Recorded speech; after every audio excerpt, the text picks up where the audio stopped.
Artificial intelligence is completely transforming how we create art. But here's what's wild. A recent survey showed that 68% of professional artists are now using AI tools in their workflow, completely upending how we think about creativity and artistic expression. That's fascinating, especially considering how much resistance there was to AI art tools just a few years ago. Though I imagine there's still quite a learning curve involved. It's interesting you mentioned that learning curve.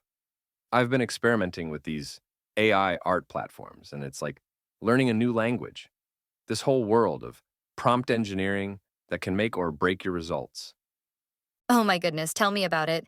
My first attempts with Midjourney were, well, let's just say I created some portraits where people had three hands and eyes in very unexpected places.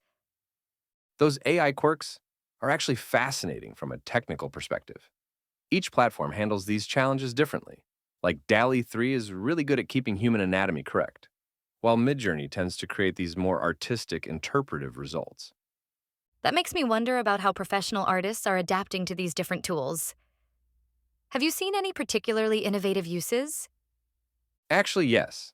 There's this photographer, Jim Babbage, who's doing something really interesting. Instead of using AI for complete transformations, he's using tools like Adobe Firefly for subtle enhancements, removing distracting elements from landscapes or adding narrative elements that blend seamlessly with the original photo.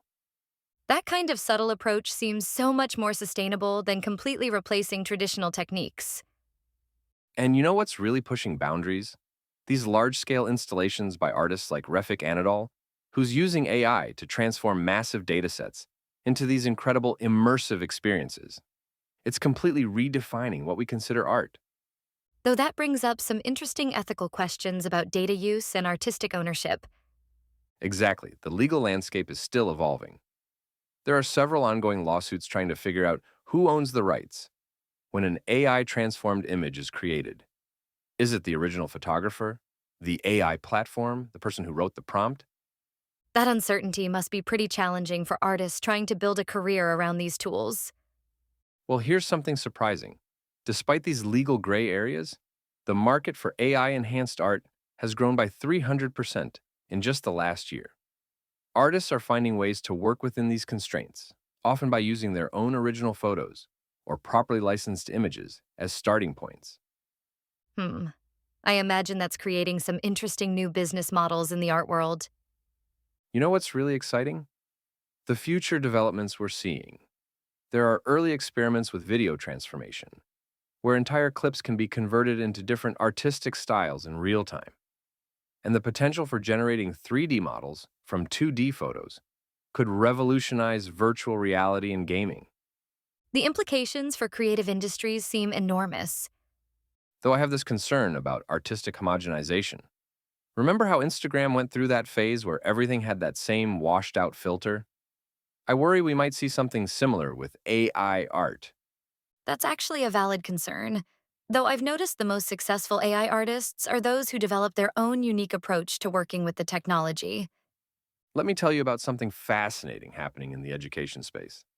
Some art schools are now incorporating AI tools into their curriculum, using them to teach composition and color theory in really innovative ways. So it's becoming more about understanding how to use AI as another tool in the artistic toolkit rather than seeing it as a replacement for traditional skills. Exactly. And what's particularly interesting is how this is affecting the art market. Traditional galleries are starting to showcase AI assisted works alongside conventional pieces, and collectors are becoming more interested in the creative process behind AI art rather than just the final product. That's such an interesting shift in how we think about artistic value and authenticity. And looking ahead, I think we're going to see some really groundbreaking developments in how AI art tools are used for cultural preservation. Museums are already using this technology to help visualize how ancient artifacts might have looked in their original form. It's like having a time machine for art history. That really shows how these tools can enhance our understanding of art rather than diminish it. You know what? I think that's really the key takeaway here. AI isn't replacing human creativity, it's amplifying it. It's giving us new ways to explore and express artistic vision while still requiring that human element of intention and emotional connection.